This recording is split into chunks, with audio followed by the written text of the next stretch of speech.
What's next? Today I was watching Not Your Average Sunday show with Daugherty on March 29th.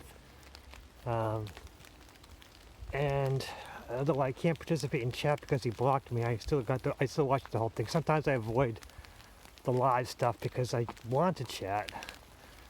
And there's nothing, I can't say anything, so why bother? So now I just watch him in the rebroadcast, and then I can comment and actually form a much more well thought out response. And I don't know if he deletes my comments or he just ignores them. Either way, it's fine. At least I got my point of view out into the world, or off my head. Yes, I still watch Daugherty even though he blocks me. Only because I think he's got some great ideas. I think he brought me further on along my path to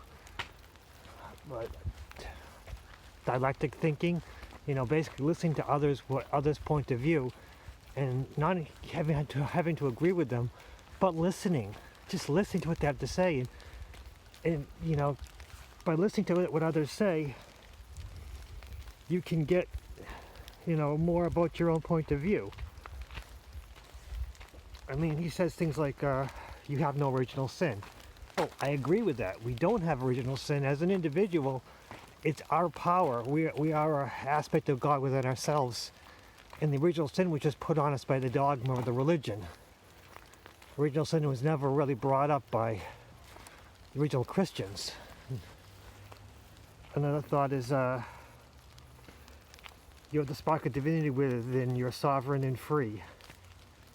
You do not need salvation. You do not need to come on bended knee.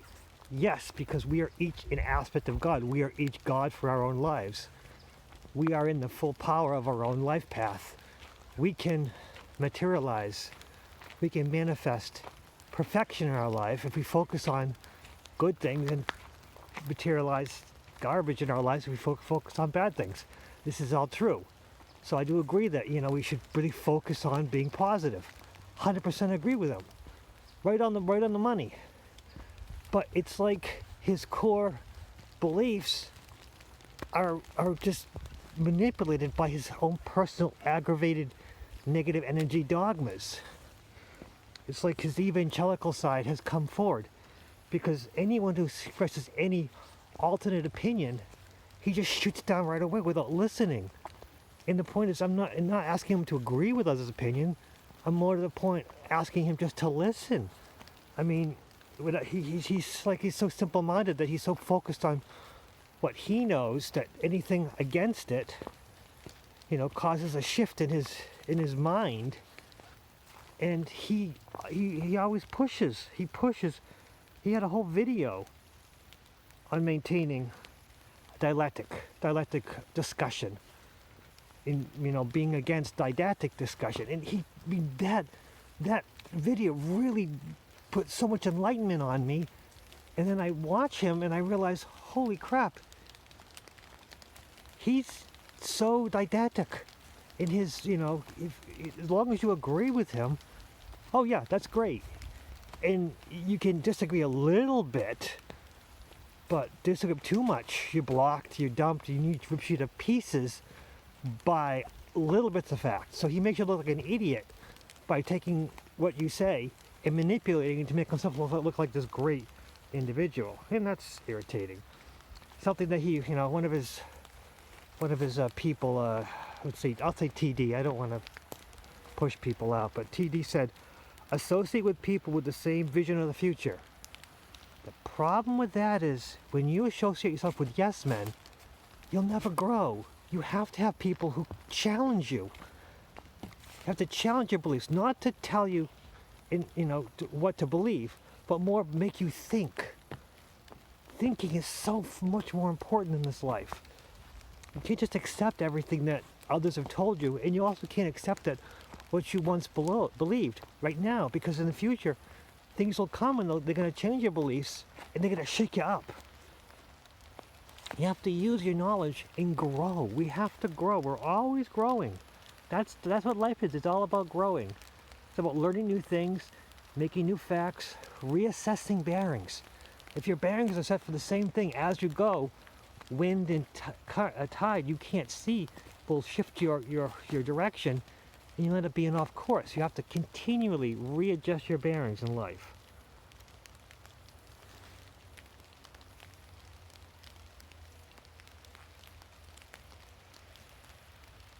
Another thing is, what's it, dialectic associate with? So, I just wanted to put out there that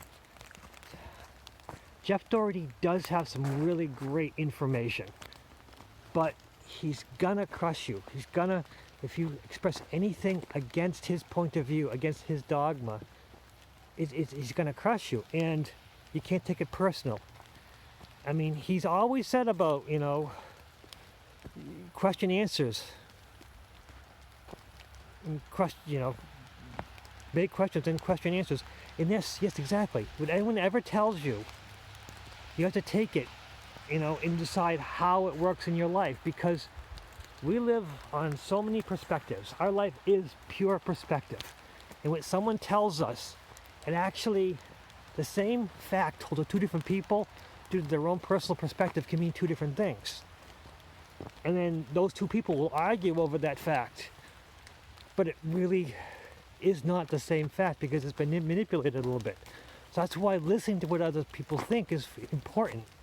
That's why not accepting the negativity in life.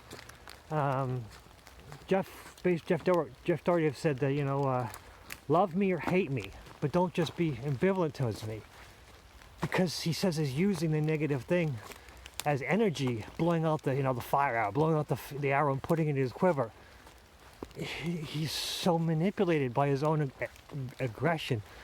Yes, negativity is part of learning, but others' negativity directed towards you, you don't want to fester that. You want to listen to them. You don't want other people's negative towards you, because if someone's negative to you, you have to put up a shield. When you put up a shield, you're going to miss important information. So that's why you should have peace with your enemies, have open discussion. You want to learn. You constantly want to learn. So if you disagree with something, listen to it. Use it to better yourself. Don't just cut everything down that you disagree with. If a negative person starts spouting blah blah negative, you don't have to fight them. You can't say no. You're bringing negativity into your life. What you have to do is you have to listen to them and give them an option to make their life better by piece by piece. Well, Jeff Daugherty said you bring a horse to water and you hold its head under water to force it to drink. You don't do that with a horse. That's just the stupidest thing I've ever heard. And he says, well, it's a metaphor. No. He's ruining the whole idea. You bring a horse to water and you show him it's safe. And the horse goes against it and you say, well, I'm here to support you. So you give him piece by piece. You teach others by your own positive example. And really, if you're not a positive example, you're either a cult, a manipulator, or entertainment. So you choose. You want to be a teacher, you want to be a cult, you want to be a master manipulator, and you want to just be pure entertainment. It's your choice.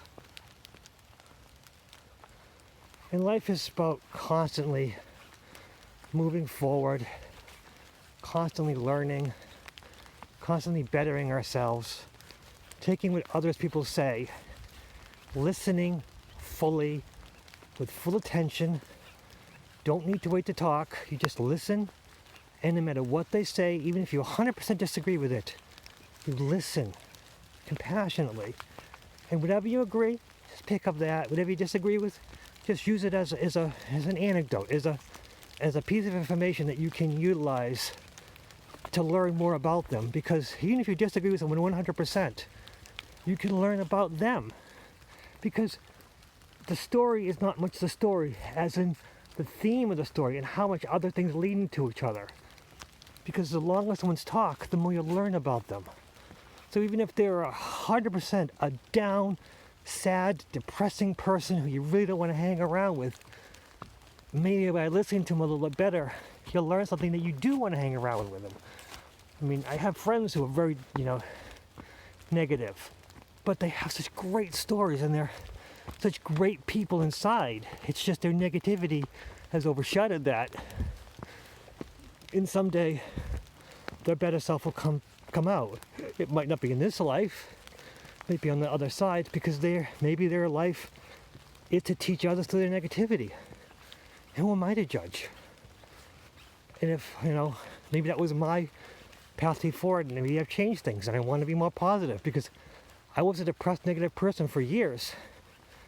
I was on meds and stuff, and now I'm not, and I'm happy. I'm in a better place. I mean, my life is great, and even though the whole world's falling apart with this quarantine thing, I'm feeling I'm in my best place. Other people, I was just saying to friends that, how people used to say, oh, wish I lived in medieval times, wish I lived in ancient Rome or ancient Greece, wish I lived in the future. I love living right now. I think right now is a pinnacle moment. You're viewing a pinnacle moment in history. And we're in the middle